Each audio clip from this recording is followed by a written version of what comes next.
السلام علیکم جی، میں ہوں سید محمد اعجاز اور آج ہم بات کریں گے سی وی ٹی کے اوپر لاہور ہائی کورٹ میں جو کیس تھا جو کہ ریفری جج کو ریفر کیا گیا تھا آن سرٹن پوائنٹس. تو اس میں کیس جو ہے وہ کلوز کیا گیا آفٹر ریبٹل فرام دا جو ہے فرام دا ایپلنٹس، جو کہ لازمی بات ہے ٹیکس پیئر تھے کیونکہ سی وی ٹی جو ہے وہ سنگل جج نے پٹیشنرز کے خلاف ڈیسائیڈ کیا تھا. اب یہاں پر جو ریبٹل ہوا، ڈپارٹمنٹ تو اپنے سٹانس پہ تھا کہ کچھ چیزیں ڈپارٹمنٹ نے جو ہے وہ ہمیں اس لیے کرنے کی ضرورت نہیں پڑی کہ ڈپارٹمنٹ نے کنسیڈ کیا کہ ایکسٹرا ٹیریٹوریالٹی جو ہے وہ ایشو نہیں ہے، کیونکہ یہ ٹیکس جو ہے پرسن پہ ہے اور یہ ٹیکس جو ہے وہ ایسٹس پہ نہیں ہے، یا assets in the hands of the person ہے، ایونچولی پرسن کے اوپر ہے، اور یہ ایموویبل پراپرٹی یا موویبل پراپرٹی پہ نہیں ہے. اب یہ جو بات تھی اس سے ہمیں یہ آسانی پیدا ہوئی کہ اگر ایکسٹرا ٹیریٹوریالٹی ایشو نہیں ہے تو پھر بھائی میرے پوسٹ 18th امینڈمنٹ ہر شخص جو ہے وہ کسی نہ کسی صوبے کا ڈومیسائل ہولڈر ہے، ایون آئی سی ٹی کے ڈومیسائل ہولڈر بھی ہیں. تو 18th امینڈمنٹ کے بعد ایٹ لیسٹ ایموویبل پراپرٹی جو ہے وہ تو آپ کے ڈومین سے نکل گئی فیڈریشن کے، کیونکہ ٹرانس پروونشیلٹی یا ایکسٹرا ٹیریٹوریالٹی اب ایشو ہی نہیں ہے اس میں. تو یہاں پر یہ ایک مزیدار بات ہوئی کہ جب یہ بات کی گئی، یہاں پہ میں تھوڑا سا بتانا چاہوں کہ میرے جو آرگیومنٹس تھے وہ ڈیفرنٹ تھے. ایموویبل پراپرٹی جو کہ لیٹر پارٹ آف انٹری 50 ہے، that was one of them, لیکن میرا ریلائنس اس پہ نہیں تھا. میرا ریلائنس یہ تھا کہ سب سے پہلی چیز جو ہے وہ یہ ہے کہ یہ کیپٹل ویلیو پہ ٹیکس ہی نہیں ہے. جب یہ کیپٹل ویلیو پہ ٹیکس ہی نہیں ہے تو یہ ہو نہیں سکتا کہ یہ انٹری 50 میں فال کرے، کیونکہ انٹری 50 کے فرسٹ پارٹ میں یا فرسٹ لمب میں بھی اگر دیکھا جائے تو کیپٹل ویلیو کے اوپر ٹیکس ہوگا. اب یہ Indian Supreme Court H S Dhillon کے کیس میں اور پاکستانی سپریم کورٹ حاجی محمد شفیع کے کیس میں یہ ڈیسائیڈ کر چکی ہوئی ہے کہ کیپٹل ویلیو سے مراد ہے کہ fair market value of the assets minus encumbrances. اگر اکاؤنٹنگ میں بھی دیکھا جائے، مجھے چونکہ چارٹرڈ اکاؤنٹنٹ ہونے کا بھی ایڈوانٹیج ہے، تو اکاؤنٹنگ میں بھی دیکھا جائے تو آپ کی owner's equity is equal to fair market value of the assets minus liabilities, third party liabilities. So capital value in any case is net of encumbrances. یہاں پر یہ جو بات جب میں نے جج صاحب سے بات کی کہ جناب ہم نے انٹری 50 کو تو بہت زیادہ ڈسکس کیا، لیکن ہم نے یہ نہیں دیکھا کہ مطلب یہ اٹس لائک کہ انٹری 50 کو ہم نے ڈسمینٹل کر دیا، جیسے ایک کمپیوٹر چل نہیں رہا اس کو ڈسمینٹل کر دیا جائے، لیکن یہ نہ دیکھا جائے کہ وہ جو کمپیوٹر ہے اس کی پاور کیبل لگی ہے کہ نہیں. سو سب سے پہلی چیز تو یہ تھی کہ وہ ٹیکس لگتا ہی کیپٹل ویلیو آف ایسٹس پہ تھا. تو کیا یہ capital value of the assets کہی جا سکتی ہے کہ آپ نے کاسٹ آف دا ایسٹس کو لیا اور اس کو ملٹیپلائی کیا آپ نے لاسٹ ڈے کے اوپر ٹیکس ایئر کے جو ریٹ تھا اس سے. So this can be anything. اور یہ جولین ہوشنگ ڈنشا کے کیس میں ہوا یہی تھا کہ انہوں نے یہ کورٹ نے ڈیسائیڈ کیا تھا کہ کیپٹل گین ہے کیا post 18th amendment capital gain جو ہے وہ فیڈریشن کے ڈومین میں نہیں تھا، ایکسکلوژن میں شامل تھا، because it was in the second limb of the entry 50 of the federal legislative list.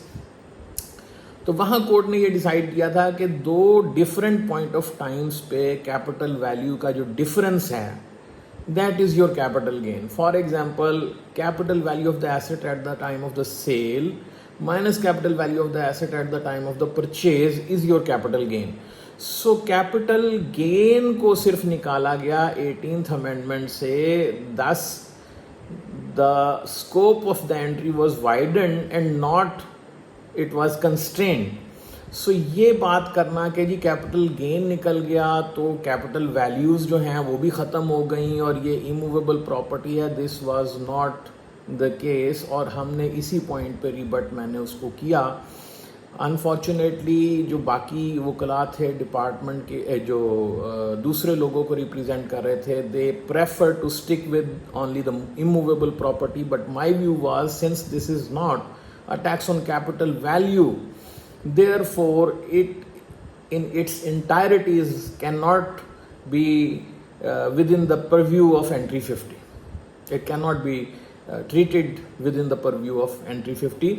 So میرا اب اگر کورٹ آرگیومنٹس پہ جائے گی تو میرا ذاتی خیال یہی ہے, میری اوپینین اب بھی یہی ہے کہ یہ کسی بھی ایسٹ پہ نہیں لگ سکتا, کیونکہ کیپٹل ویلیو کی جو ڈیفینیشن سپریم کورٹ نے کی ہے یہ اس پہ پورا نہیں اترتا.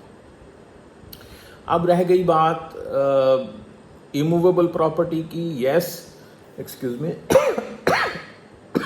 اگر ایکسپلینیشن دیکھیں, sorry, the second limb of the entry 50, not explanation, the second limb of the entry 50 that excludes from the first limb the capital value of immovable property. So this was the main argument of rest of the my learned brothers. لیکن میرا جو argument تھا وہ یہی تھا کہ یہ capital value میں فال ہی نہیں کرتا, اور یہ ایک سبسیکوینٹ آرگیومنٹ تھا کہ مطلب اگر اس پہ نہیں جاتے تو کم از کم یہ تو ہے ہی. اس کے علاوہ بھی بہت سارے آرگیومنٹس تھے جو میں نے ریبٹل میں پیش کیے اور ان کو ریبٹ کیا, جس میں سے ایک بڑا آرگیومنٹ یہ تھا کہ 18th امینڈمنٹ کے بعد پنجاب نے فائنانس ایکٹ 2013 کے تحت سیکشن 9 ایڈ کرتے ہوئے کیپٹل گین کو ٹیکس کیا تھا. سو اگر 18th امینڈمنٹ میں کیپٹل گین فیڈریشن کے پاس تھا انٹری 47 میں, تو پنجاب نے اس پہ کیسے پروملگیشن کر دی؟ یہ بہت اہم چیزیں ہیں, اس میں ڈیٹیل سے ویڈیو کی جا سکتی ہے, لیکن میرا مقصد آپ لوگوں کو جارگونز میں الجھانا نہیں ہے. میرا مقصد ہے کہ آسان ترین الفاظ میں یہ ایکسپلین کروں کہ کیا یہ کیپٹل ویلیو ٹیکس جو لگا ہے یہ صحیح لگا ہے یا نہیں ہے, یا فیڈریشن اس میں کمپیٹنٹ تھی لگانے میں یا نہیں. تو میرا خیال ہے نہیں, کیونکہ یہ کیپٹل ویلیو پہ ٹیکس ہی نہیں ہے, تو فیڈریشن کی کمپیٹنسی کا سوال تو بعد میں آتا ہے. یہ انٹری 50 میں فال ہی نہیں کرتا. ٹھیک ہے. اس کے علاوہ اگر ہم ایک لمحے کے لیے یہ مان لیں کہ چلیں جی یہ کیپٹل ویلیو ٹیکس ہے, تو سیکنڈ لم جو ہے وہ ایموویبل پراپرٹی کو ایکسکلوڈ کرتا ہے, تو ایموویبل پراپرٹی تو تب بھی نکل جائے گی. تو ابھی اس پہ جیسے جیسے میں ٹائم ملے گا اور ویڈیوز بناؤں گا انشاءاللہ, تب تک ججمنٹ بھی آ جائے گی, اس ججمنٹ کو بھی ریویو کر لیں گے. آلریڈی جو ڈفرینس آف اوپینین یا کنفلکٹنگ ججمنٹ ہے وہ تو آ چکی ہوئی ہے, وہ آپ دیکھ سکتے ہیں. اس میں شاہد کریم صاحب نے, آنریبل جسٹس نے بہت بہترین طریقے سے انٹری 50 کو ایکسپلین کیا. I guess he is one of the best in the lots. تو جو بھی لاٹ ہے اس میں میرا خیال ہے he is one of the best, if not the best. تو کانسٹیٹیوشن اور انٹرپریٹیشن پہ ان کی بہت کمانڈ ہے. سارے ہی ججز بہت اچھے ہیں, نو ڈاؤٹ, لیکن یہ ہے کہ ٹیکس کے معاملات کو سمجھنے میں ان کو خاصی ملکہ حاصل ہے. تو امید کرتے ہیں انشاءاللہ نیکسٹ ویڈیو میں ان چیزوں کو بھی دیکھیں گے. جب ججمنٹ جو ہے سلطان صاحب کو, میں کہوں گا کہ جسٹس سلطان تنویر صاحب, he is an outstanding person, اور انہوں نے بہت اچھے طریقے سے جو ہے اس کیس کو سنا. اب no matter what the out کم میں بی, لیکن یہ ہے کہ انہوں نے بہت اچھے طریقے سے سب کو سنا. Let's wait for the judgement انشاءاللہ, ہوپ فار دا بیسٹ. اللہ حافظ.